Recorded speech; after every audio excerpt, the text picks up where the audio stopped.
समुद्र की नमकीन हवाएं लाल घर की ईंटों से टकरा रही थीं। 1770 में बना यह घर कभी चटक लाल रंग का हुआ करता था, लेकिन अब फीका पड़ चुका था। यह घर एक ऊंची चट्टान पर बना था और इसकी खिड़कियां मानो समुद्र को घूर रही हों। गांव वाले इस घर के बारे में डरते हुए बात करते थे। यह अफवाहों और परछाइयों का घर था, जहां भूतकाल मानो हमेशा के लिए बस गया था। इसका बगीचा जो कभी रंग और खुशबू से भरा था, अब सूखा और बंजर था। ऐसा लगता था जैसे समय यहां रुक गया हो। टॉमस एश्टन, कैम्ब्रिज यूनिवर्सिटी का एक नौजवान, इस लाल घर में रहने आया था। वह यूनिवर्सिटी की भागम भाग से दूर शांति से अपना काम करना चाहता था। उसने गांव वालों की बातों को अंधविश्वास समझकर अनसुना कर दिया था। उसने गर्मियों के लिए यह घर किराए पर ले लिया। उसे शहर की भीड़भाड़ से ज्यादा यहाँ की शांति पसंद थी। उसके दिन एक ही तरह से बीतने लगे। वह जल्दी उठता और अपनी किताबों में खो जाता। दोपहर को वह समुद्र किनारे घूमने जाता और सूरज डूबने पर वह लाल घर वापस आ जाता। उसे इस घर में एक अजीब सी शांति मिलती थी। जैसे जैसे दिन हफ्तों में बदलते गए, टॉमस को इस घर में कुछ अजीब सा महसूस होने लगा। उसे अपनी आंखों के किनारे कुछ हलचल दिखाई देती, परछाइयां जो मुड़कर देखने पर गायब हो जाती। रात को उसे अजीब सी आवाजें सुनाई देती, फर्श के लकड़ी का चरमराना, कपड़ों का सरसराना और एक धीमी सी आहट। उसने सोचा कि यह सब उसके दिमाग का वहम होगा। एक शाम जब वह आग के पास बैठा पाँच रहा था, तो अचानक हवा का एक झोंका आया और खिड़कियां खुल गई। उसने देखा कि खिड़की के पास फर्श पर एक छोटा सा सफेद पत्थर पड़ा है। यह बिल्कुल चिकना और ठंडा था। उसने इसे पहले कभी नहीं देखा था। उसने इसे उठाया और ध्यान से देखा। उसे इस पत्थर से कुछ अजीब सी बेचैनी होने लगी। वह सफेद पत्थर टॉमस की बेचैनी का कारण बन गया। उसने खुद को समझाने की कोशिश की कि यह तो बस एक मामूली पत्थर होगा, लेकिन उसकी बेचैनी कम नहीं हुई। दूसरी मंजिल पर एक कमरा था जो हमेशा बंद रहता था। घर में बस यही एक कमरा था जो बंद था। टॉमस ने घर के मालिक से इसके बारे में पूछा था, लेकिन उसने टाल दिया था।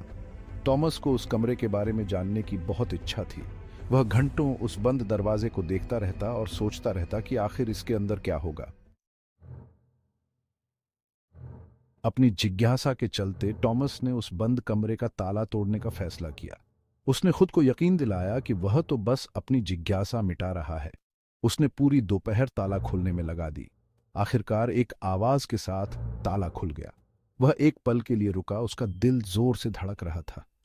उसने गौर से सुना, लेकिन उसे अपनी धड़कनों के अलावा कुछ नहीं सुनाई दिया। उसने एक गहरी सांस ली और धीरे से दरवाजा खोला। कमरा अंधेरे में डूबा हुआ था। बस खिड़कियों के छेदों से थोड़ी सी रोशनी आ रही थी। हवा में सीलन की गंध थी, जिससे उसे ठंड लग गई। जैसे जैसे उसकी आंखों को अंधेरा कम दिखाई देने लगा, टॉमस ने देखा कि कमरे में कुछ फर्नीचर सफेद चादरों से ढका हुआ है। कमरा बिल्कुल खाली था। वह डरते डरते एक कदम अंदर बढ़ाया। जैसे जैसे वह अंदर बढ़ता गया, उसे हवा में एक अजीब सी मीठी गंध आने लगी। उसने एक चादर हटाने के लिए हाथ बढ़ाया। तभी उसे अपनी गर्दन पर ठंडी हवा का झोंका महसूस हुआ। वह घबराकर पलटा। उसका दिल जोर से धड़क रहा था, लेकिन कमरा खाली था। वह अकेला था, फिर भी उसे ऐसा लग रहा था जैसे कोई उसे देख रहा है। उसे बहुत डर लग रहा था और वह भाग जाना चाहता था।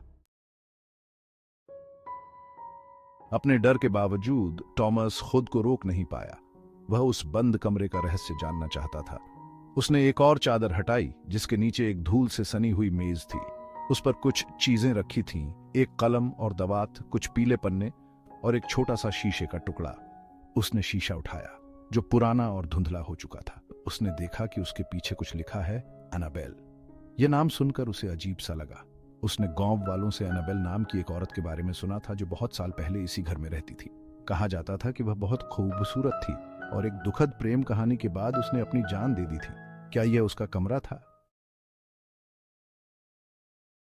जैसे जैसे टॉमस उस कमरे में आगे बढ़ता गया, उसे एक अलमारी के पीछे एक छुपा हुआ डिब्बा मिला। उसके अंदर उसे एक छोटी सी डायरी मिली, जिसके पन्ने फीके पड़ चुके थे। उसने डायरी को ध्यान से उठाया और बिस्तर पर बैठ गया। डायरी एनाबेल की थी, जिसमें उसने अपनी जिंदगी और अपने प्यार के बारे में लिखा था। हर रात टॉमस उस बंद कमरे में जाता और एनाबेल की कहानी पढ़ता। उसे पता चला कि एनाबेल को गांव के एक नाविक से प्यार हो गया था, लेकिन उसके परिवार वाले इस रिश्ते के खिलाफ थे। एक दिन एक भयानक तूफान में उसके प्रेमी का जहाज डूब गया। डायरी की आखिरी पंक्ति में एनाबेल ने अपने दुख और अपनी जान देने की बात लिखी थी। डायरी अचानक खत्म हो गई, जिससे टॉमस बहुत दुखी हुआ। उसे एहसास हुआ कि एनाबेल की आत्मा उस घर में कैद है। उसने अनजाने में उसकी चीजों को छूकर उसे जगा दिया था। उसे अब समझ आ गया कि वह सफेद पत्थर, परछाइयां और आवाजें क्या थीं। यह सब एनाबेल की मौजूदगी के संकेत थे। एक रात जब टॉमस बिस्तर पर लेटा हुआ था तो उसे अपनी खिड़की पर आवाज सुनाई दी। वह घबराकर उठा और खिड़की से बाहर देखा। बाहर तेज हवा चल रही थी और पेड़ की शाखाएं खिड़की से टकरा रही थी, लेकिन वहां कोई नहीं था। उसने खुद को समझाने की कोशिश की कि यह तो बस हवा होगी, लेकिन उसे सच पता था। एनाबेल उससे बात करने की कोशिश कर रही थी। टॉमस ने एनाबेल को शांति दिलाने की ठान ली। वह उस बंद कमरे में वापस गया। उसने वह सफेद पत्थर डायरी के पास रख दिया।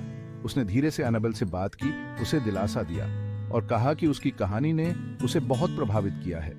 जैसे ही उसने यह कहा, उसे उस कमरे में कुछ बदलाव महसूस हुआ, मानो वहां से कोई बोझ हल्का हो गया हो। अगली सुबह टॉमस एक अजीब सी शांति के साथ उठा। उसने नीचे जाकर उस बंद कमरे का दरवाजा खोला। कमरा खाली था। फर्नीचर पर चादरें बिछी हुई थीं, जैसे उसने छोड़ा था, लेकिन हवा अब अलग थी, हल्की, मानो कोई भारी बोझ उठ गया हो। टॉमस एश्टन उस दिन लाल घर छोड़कर चला गया।